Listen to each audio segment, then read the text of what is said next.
Et yo, eh bien salut tout le monde, c'est Nuit et aujourd'hui on se retrouve pour une nouvelle vidéo sur les psychédéliques et les arts martiaux. Alors de base je comptais faire une vidéo un peu plus large, on va dire sur le sport et les drogues en général, mais je me suis rendu compte que c'était vraiment les psychédéliques et les arts martiaux qui étaient vraiment intéressants. Dans le sport en général, on peut par exemple dire que l'escalade, c'est un sport où par exemple le LSD est utilisé. Faut aussi savoir, il y a une personne que je connais indirectement qui fait du wingsuit sous LSD. Après, je sais pas la dose qu'elle prend, mais le wingsuit, c'est quand même, vous montez sur une montagne avec des petites ailes comme ça et vous faites you. Et voilà. Je pense que s'il est encore vivant, c'est que peut-être le LSD, ça l'aide dans ce genre de situation, je sais pas. Faut savoir qu'en général, dans le sport, ce qui a été utilisé la plupart du temps, c'est des stimulants. La coke, le speed, la méthamphétamine, voilà, c'était même ce qu'on donnait aux soldats à la guerre pour avoir vraiment beaucoup d'énergie. Et sinon, les stéroïdes, pour les gens qui avaient envie de développer des muscles très rapidement en fait. Voilà. Et le truc que je me suis rendu compte au final, c'est que il y a vraiment pas beaucoup d'infos sur les psychédéliques et les arts martiaux. Alors en cherchant, on tombe directement sur Mike Tyson. Il faut savoir que Mike Tyson, il a découvert le LSD, il avait 11 ans. Voilà. Je me dis franchement, faire un petit trip à 11 ans, ouais, ça peut assez te chambouler dans ta vie pour que tu deviennes Mike Tyson.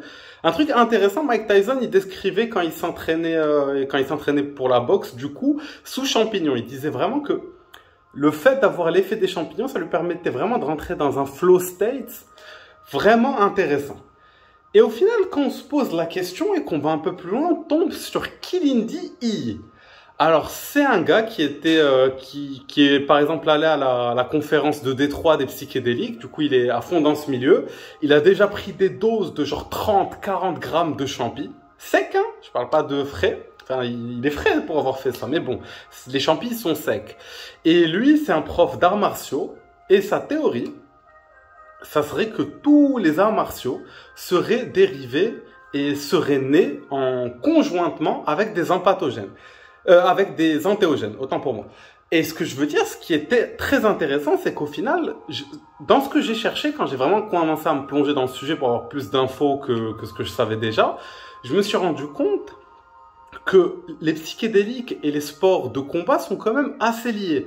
Ça veut dire que dans la communauté des combattants, les psychédéliques, on va dire, c'est quand même quelque chose d'assez utilisé et d'assez présent. Mais est-ce que forcément c'est utilisé pour l'entraînement et tout? Je pense pas. Alors que dans la théorie de Kilindi, par exemple, la Manita Pantherina, ça aurait donné naissance à un art martial qui serait né en Afrique, et le ninjutsu serait lui aussi sorti d'une amanita. Enfin, sorti, c'est bizarre dit comme ça. Mais par exemple, dans Shaolin, ça voudrait dire forêt de pin. Là où ils trouvaient les champignons à l'époque. Voilà. Et du coup, sa théorie, c'est vraiment, il te dit comment tu veux que les gens se retrouvent dans des mouvements comme ça, des trucs super artistiques, etc. Ils étaient complètement tripés. Vraiment, à l'époque, everybody was kung fu fighting. Kung fu. Bref, et ce que je veux dire, c'est que quand on y pense, vraiment l'état dans lequel met les psychédéliques, déjà le fait que le cerveau, il y a une plus grande plasticité cérébrale, ça veut dire que par exemple, il y a des gens qui ont appris des langues très rapidement sous psychédéliques ou quoi. C'est-à-dire que c'est possible de se mettre un petit peu dans des capacités comme un enfant. C'est-à-dire souvent quand on parle de sport et tout, on dit ouais, faut s'y prendre jeune, etc. et tout. Alors qu'au final, c'est pas forcément la jeunesse qui est intéressante, mais plus la plasticité cérébrale qui fait qu'il peut y avoir une avancée, une progression très intéressante. Voilà. Et du coup, dans ce que j'ai encore trouvé par rapport à ça, il y a par exemple Jiri Prochaska, qui est un combattant de MMA dans l'UFC, qui a passé 3 jours dans l'obscurité la plus totale. Voilà, faut savoir que c'est quoi la théorie de l'obscurité totale, qui pour moi est une expérience psychédélique, parce qu'au final, les caractéristiques d'une expérience psychédélique, c'est pas l'ingestion d'une substance psychédélique, c'est ressentir des effets psychédéliques, et la théorie, c'est que la mélatonine, l'hormone du sommeil, quand elle atteint son spike, son maximum, elle se transforme en DMT et en 5-MeO-DMT. Voilà, et je me dis, ce genre d'expérience, ça peut être particulièrement intéressant pour vraiment rentrer dans des expériences psychédéliques qui permettent de vraiment faire qu'il y ait une grande progression et qui seraient, par exemple, adaptées au combat. Genre, par exemple, dans ma vidéo que j'ai fait récemment sur le cannabis ingéré, je parlais des hachichiens qui s'entraînaient à la dague à des doses incroyables de cannabis. Ça veut dire, imagine à quel point ça peut être efficace de s'entraîner dans un état où la perception elle est complètement modifiée, la manière de récupérer le souvenir, etc. Par exemple, je vous ai parlé d'escalade au début. Bah, une fois, je me rappelle, j'étais sous 150 microgrammes et il y avait des trucs à grimper, genre des fils comme ça et tout. Je sais pas comment expliquer, genre, enfin, un truc assez simple à grimper. Hein. Mais quand je l'ai monté sous LSD, j'avais l'impression d'être un putain de singe. J'avais l'impression que c'était mon environnement naturel. Et quand on y pense, bah, par exemple, dans le livre L'expérience psychédélique Timothy Leary, je vous le laisse dans la description et en fiche juste ici, bah, il dit qu'on peut complètement modifier l'expérience et le but que l'on donne à l'expérience en fonction de l'organisation du trip. Et je me dis, bah, pour l'instant, des recherches que j'ai faites en tout cas et de mon expérience proche, il n'y a pas beaucoup d'informations sur les gens qui ont vraiment essayé de travailler l'entraînement et le combat sous psychédélique. Voilà. Et vous, peut-être pendant que vous regardez la vidéo, moi, ça fait 12 jours que je suis dans le noir avec de la viande et des champignons en train de m'entraîner. Genre, ça serait possible, non? Voilà, ça pourrait arriver ce genre de choses. En plus, ça serait hyper pratique, parce que imaginez après ça marche, et je deviens le gars le plus balèze du monde, parce que bon, c'est le projet, vous l'avez compris, vous me voyez vous piger direct. Et du coup, bah, j'ai fait une pétition, les amis. J'ai fait une pétition, c'est la première fois que je fais une pétition, j'ai besoin de tout votre soutien, les frères. J'ai besoin de tous vos soutiens du plus profond du cœur. Voilà, la pétition, c'est pour autoriser le combat sous psychédélique. Vous allez me dire, ah, mais pourquoi? C'est quand même dangereux. Oui, mais on est dans un monde où les gens, je sais pas, il y a quand même beaucoup de liberté quand même, tu vois. Genre, du coup, je me dis, les gens, pourquoi ils n'auraient pas le droit de se battre sous psychédélique? Après, pas dans la rue, etc. Je pense de manière un peu plus organisée. Mais je pense que ça pourrait être incroyable de voir des gens qui se battent sous psychédélique. Ça pourrait être fou. Par exemple, Mike Tyson, il a même avoué que dans un combat, il était sous coke. On peut retrouver enfin, vous tapez Mike Tyson coke combat sur YouTube, vous le trouvez.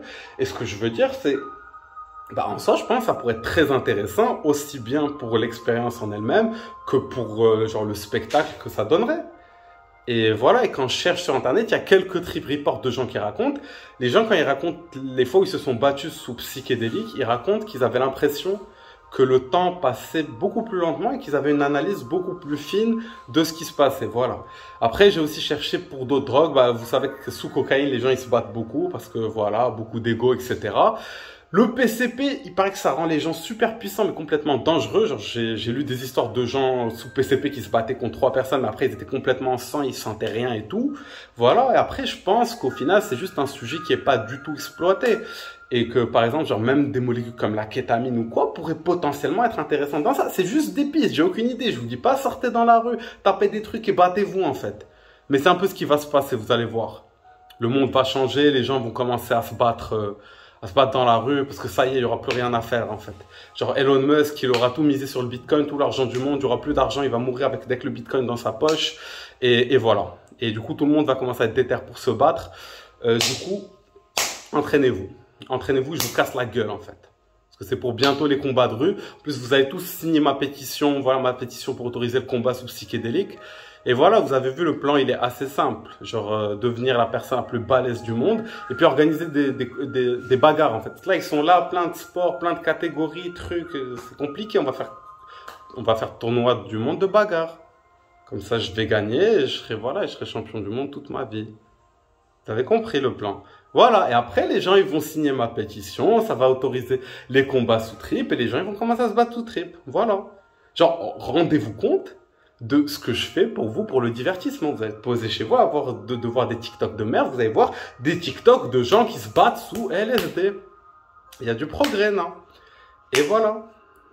Et faites gaffe, parce que quand il y aura des combats de rue, voilà, enfin, personnellement, je me suis jamais battu sous trip, mais je pense que bah, ça peut être vraiment intéressant, parce que juste l'état de flow que tu peux atteindre dans les arts en général, et par exemple la danse qui reste un sport et qui est assez énergétique, tu peux partir vraiment loin dans la transcendance, pas mal de choses. Je pense qu'il y a quand même certains psychédéliques qui doivent quand même jouer d'une certaine manière sur le cœur. C'est-à-dire que je pense pas que les psychédéliques ont forcément un intérêt pour, par exemple, le cardio, ou je sais pas, les gens qui courent des marathons ou je sais pas quoi, ou quand le cœur est trop utiliser, mais je suis convaincu que peut y avoir un très grand intérêt dans ça. Du coup, voilà les amis. Bah, je pense que c'est tout ce que je vous avais à vous dire sur ça. C'est un sujet qui est pas forcément très recherché. Je vous ai donné vraiment toutes les informations à peu près qu'il y a disponibles que je savais et que j'ai recherché. Du coup, bah les amis, je vous laisse sur ça. Je vous laisse juste ici la playlist sur genre les jours passés dans l'obscurité pour que vous ayez une idée comment ça se passe, etc. Et c'est vraiment une expérience psychédélique au final. Et puis ici, je vous mets, je sais pas quelle vidéo en fait. Voilà. Voilà, du coup les amis, je pense que c'est bon, j'ai assez parlé. Maintenant, je vais me préparer à vous casser la gueule en fait.